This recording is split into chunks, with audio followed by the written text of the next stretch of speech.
Përshëndetje, zonja presidente. Pas disa vitësh, procesi i njohjeve për Kosovën është zhbllokuar. Për më pak se një muaj kemi 2 njohje, atë nga Kenia dhe mbrëm njohjen nga Sudani. A janë këto sinjale se procesi i njohjeve për Kosovën po shkon më shpejt dhe apritet të kemi edhe njohje nga shtetet të cilat nuk e kanë bërë akoma një gjë të tillë?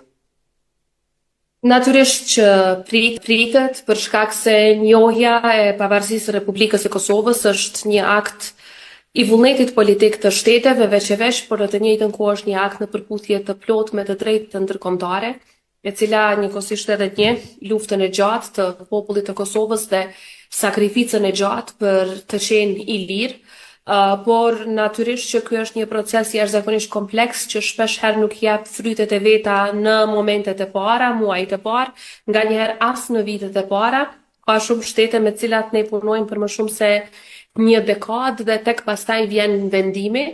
Dhe është momentum shumë i mirë që tani kemi edhe 2 njohje të reja nga shtete jashtëzakonisht të rëndësishme, jashtëzakonisht të fuqishme, me impakt në kontinentin afrikan, por edhe mëtej, në mënyrë që t'i jepet një rienergjizim i gjithë këtij procesi, por nuk është që vetëm këto 2 njohje janë zhvillim pozitiv në këtë proces.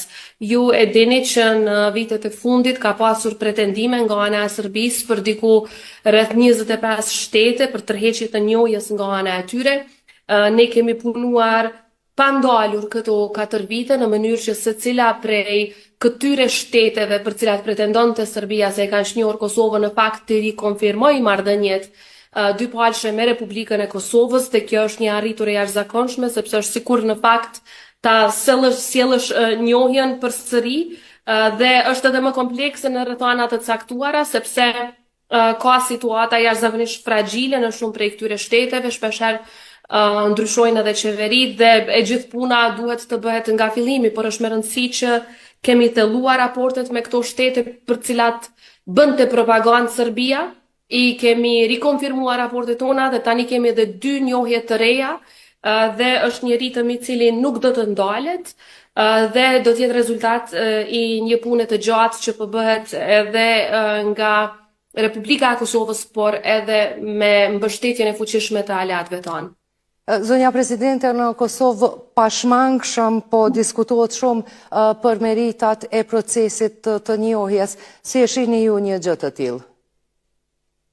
Askush serioz nuk do duhej të diskutonte çështjen e meritave individuale. Kjo është merite e popullit të Kosovës, sakrificës së tij të gjatë për liri, është një proces që është në përputhje të plotë, siç e thash, me të drejtën ndërkombëtare, tashmë e konfirmuar edhe nga gjykata ndërkombëtare e drejtësisë.